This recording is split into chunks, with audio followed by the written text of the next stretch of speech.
थानाय फरायसुला फरायसुलिफोरा सोर सोरनिया बिमा बिफाफ्रा साख्रि लाखाथिनो दोननाय थाखो जिनि फरायसा न'दानि फरायसा नेरसोन मोसाहारि मोननो हेल' गाइस खुलुमबाय नोंथां आंनि बर' क्रिएटर इउटिउब चेनेल मिथिंगा बर' फेसबुक पेजाव नोंथांमोनखौ बयखौबो बरायनानै लाबाय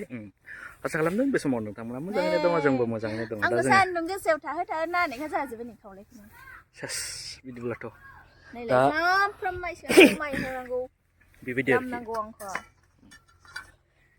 दा जोङो माइ सुबाय थादों आरो ने माखासे एकदम सुखांबाय नै ओमफ्राय माखासे सुनो गोनां दंबावो बेखिनि सुगोन ओमफ्राय गोबांथार लामखांबाय आरो बै बाख्रियाव सोखांबाय आरो सुबावनांगौ लामबावनांगौ दङ बैयावबो माखासे दं बेयाव माखासे दङ नै जोंहा सानि हाजिरा दङ ने बागै सानि दा हाजिराया दा बे नङाबानो जोंहा खामानिया जाया ओरैबायदि मावो नाथाय मानसिया हेन्डिकेप नांगोन खोमा थाबायनाया थिग नङा ने बागै थाबायनो रोङा रायज्लायनो रोङा नाथाय खामानि दामानियाव एक्सपार्ट ओरैबायदिखा बे बाहागि नङाबानो जाया जोंहा खामानिफ्रानो जेरावबो एक्सपार्ट आरो बेना खामानि मावनाया ओमफ्राय सुगासिनो दं ना बेसेबां जाखो 40 जाबाय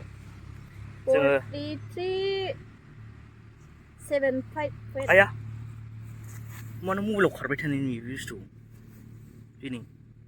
खाराखैनो ओमफ्राय दिनै बे गोथाङा माबा बेयाव फ्लामफ्लिम जाबायब्रा ओमफ्राय माथो मबाइलाव मेगनजों खारनाय नङा मानो जानो माला कम्पिउटाराव खारबाय थायो खोमा बिदि लाइटआ जानो बिदिनो जागोन 340388 एबार 75 जालायबाय नै दा बेखौ एक मन सुनाय जादों बेखौ हानि थाखाय हरनांगौ आरो ने हानि थाखाय हरनांगौ बस्तानि दाननाय मानाय 300 ग्राम हरनाय जाबाय दा बे 40 केजि जायो नालाय बियो ओमफ्राय बस्थानि एसे थाबाय बस्थाया माबा जायो 100 ग्राम 100 ग्रामनि एसे बारा गोग्लैयो ओमफ्राय बेयाव 380 सुबाय जोङो मा होनो जेनेबा 150 ग्रामसो बारा बेबायदि खोख्लैबाय आरो बाव बस्थानि दानबावनानै गासै 380 होनाय जादों बाव 380 ग्राम बाराखौ आरो बस्थानि थाबाय ओमफ्राय माखासे बारा बिदि आरो देलाय खाथेलाय एसे लाम सुबावनांगौ नै 22 मन हरनांगौ हानि 25 मन हरनांगौ 22 बुंबाय थादों आङो 25 मन हरनांगौ हानि मालायनि हा मावनानै जानाय नालाय उफाय गैया हरनांगौ जायो आरो अद' लेंग्रा फैबायलै जोंहा ओइनो अद' लेंग्रा बिथां फैदों नै आं बस्ता खानायालै बोलो गैलै मानसि जाखोसैलाय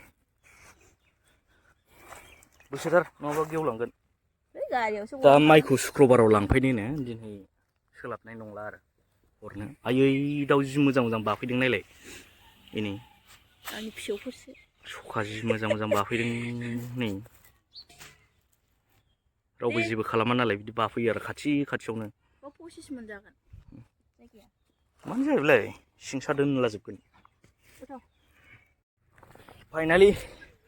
25 मन सुखांबाय जों बाव ओमफ्राय सुखांनानै नों माबायदि मोनखो दा गोजोननाय मोनबाय नोंनि गोजोननाया माथो दंबावो हनै बेखौ दा सोबावनांगौ हारसिं मालाय देवान मारिहैसिगोन हनै ब्लद थांसिगोन सोदोलाय खामथाब बे सान्दुं गोसायाव हिनजावखौबा थिखना बेरायनोबो लाङा सान्दुं गोसायाव खामथाब होबाय थायो साख्रियालाबो साख्रि मावनांगौलै मिथिबायना साख्रियालबाबो खामानि मावखानांगौ साख्रिनि खामानिखौ दा नोंहा आबादारि जाबाय नालाय नोङो आबादखौ मावखानांगोन बेनोथ' जब नंगौना नङा दा सोरबा साख्रियालाबोथ' साख्रिनि खामानिखौ मावाबा साख्रिया जागोनबा बे दा आबादारिफ्राबो बेनोब्रा आबादारिनि खामानिया आबाद मावनायखा नालाय नों आबादनि खामानिखौ मावखानांगोन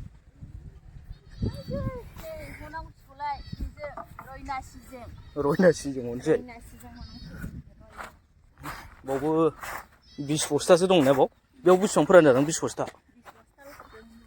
ओमफ्राय बेयाव बेसेबांमोन बाव 30 मोन दामा माबामोन 28 मोन बस्थामोन आं गोबाव खालामनो सानासै भिडिअखौ बेखिनियावनो दोनथ'नोसै मानो होनब्ला आङो दा एसे थाबैनो बलामगुरियाव थांनांगौ दङ बलामगुरि इउएन एकाडेमिनि बानजायनायाव दिनै मोनसे गेवलां मेल हाबाफारि दङ बे हाबाफारियावनो थांनांगौलाय होनब्ला बलामगुरि इउएन एकाडेमियाव माखासे सान सिगांनिफ्राय एनुवेल स्कुल उइक जादोंमोन बेनिनो दिनै प्राइज राननाय हाबाफारि आरो बेजों लोगोसेनो हारिमु दिन्थिग्लांनाय मोनसे हाबाफारि दङ नैबे हाबाफारियावनो जोंनि बर'नि मुंदांखा आर्टिस्ट मेन्डेला बिथां फैगोन आरो बेजों लोगोसेनो जाखांफु सिंगार फुंबिलि बिथांमोना फैगोन दा बे हाबाफारियावनो जोङो थांनो लादों बावलायलांबाय आं मिसिनखौसो दा जों इउएन एकाडेमियाव मोनफैबाय नै हाबाफारिया जागासिनो दङ ओमफ्राय दान्दिसे उनावनो मेन्डेला बिथाङा सफैगासिनो दङ बाजार मोनफैबायबा हायोमोन ना नै मेन्डेला बिथाङा मोनफैबाय दा बेखौ बरायदों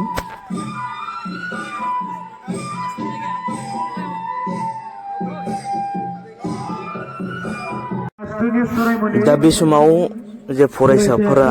सेमेस्टार एग्जामाव बयनिख्रुइ बांसिन नाम्बार मोननानै पास जानो हानाय जे फरायसा बिथांमोनखौ बरायनाय जे हाबाफारि लादों दा बेयाव आंबो नै सेमेस्टार एग्जामाव पास जानानै बांसिन नम्बर जे मोननो हानाय फरायसाफोरखौ बरायनो मोननानै गोसोआव खोब गोजोननाय मोनदों आगदाथिंनिफ्राय आगथि साइडजों थाखो 10 नि फरायसा नब दैमारि फरायसाया मोननो हादों 73.5 जौखोन्दो पामिका बसुमतारी थाखो 9 नि फरायसा मोननो हादों 74 जौखोन्दो थाखो 8 नि फरायसा नेरसन मुसाहारि मोननो हादों 85.33 जौखोन्दो थाखो 7 नि फरायसा मनीषा मुसाहारि फरायसा मोननो हादों 76.04 जौखोन्दो थाखो 6 नि फरायसा दैदेनसा ब्रह्म 95.88 जौखोन्दो थाखो 5 नि फरायसा दिव्या बर' 95.77 जौखोन्दो थाखो 4 नि फरायसा ईसा बसुमतारी फरायसा मोननो हादों 98.07 जौखोन्दो थाखो 3 नि फरायसा प्रणिता बसुमतारी फरायसा मोननो हादों 97.11 जौखोन्दो थाखो 2 नि फरायसा सुरैमणि मुसाहारि आपर किन्डारगार्टेन निजुलिका बर' 99.45 जौखोन्दो एलकेजि लवार किन्डारगार्टेननि फरायसा जौगासार नार्जारि फरायसाया आसानि फिसाला फिसाजो आसाफोरनि खाथिनाय आसानि गैया अंगनबादि कर्मि अंगनबादियाव मावग्राफोरनि गैया बेवहाय थानाय फरायसुला फरायसुलिफोरा सोरनिया बिमा बिफाफ्रा साख्रि आखाइ थिसननाय दोननाय गेजेर गेजेर फरायसालियाव फैनाय फरायसुला फरायसुलिफोरखौ नायो जाय समनिफ्राय सरकारा अंगनबादिनो मेडाम वर्कार बा हेल्पार बिथांमोननो मबाइल राननानै होदो बै समनिफ्रायनो अंगनबादि कर्मिफोरनि फिसाला फिसाजोफोरनि फरायनाया खावसे गाज्रि जादों मानो जादों मिथिगौना अंगनबादि माहाजोन थाखा गोनां बे माहाजोन थाखा गोनां बिथांमोनाथ' मबाइल दंखायो नालाय बिथांमोननि दा बेखायनो जायफोरा गोसोलायनो गोसो बिथांमोना गुरै गोसो गोरलै गोसोबाथाय गोसोना बयनिख्रुइबो देरसिन खामानियानो जाहैबाय गोसोलायनाय गोराथार नुनायावसो गोरलै बिराद गोरा दाना आङो गोसोलायनासो हाबा जानाय आङो बेसेबां बोसोर गोसोलायदोंमोन आं मिथिगौ 17 बोसोर गोसोलायदों 17 बोसोर क्लास 6 निफ्रायनो गोसोलायदों क्लास 6 निफ्रायनो फोथायगोन नोंथांमोना क्लास 6 निफ्राय गोसोथोलायनानै BA पास जादों BA पास जानानै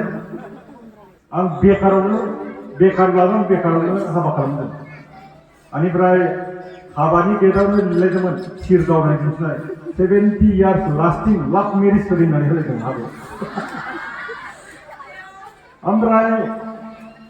दा गोसोथोलायनायनि गुबै जाहोनानो हाबा जानाय नङा गोसोथोनायनि गुबै जाहोनानो जाबाय हाबा जानाय नङा गोसोथोनायनि गुबै जाहोनानो जाहैबाय मदद मोनलायनाय आंनि गोसोथोनाय माबामोन आंनि न'खरा जोबोद गोरिबमोन माब्लाबा मोनजायो माब्लाबा मोनजाया अखा हाबाथाय एकदम न'फ्रा सेरजोबो साराय नङाबा ओरैहाय मा होनो बेखौ थौफोरजोंसो दैखौ ओरैजाय आजावनानै हरसे अखा हायागौमोन खनथ्र'स' थानानै नेबाय था ओरैबायदि गोरिबमोन जोंफोर गोरिबनिफ्राय फैनाय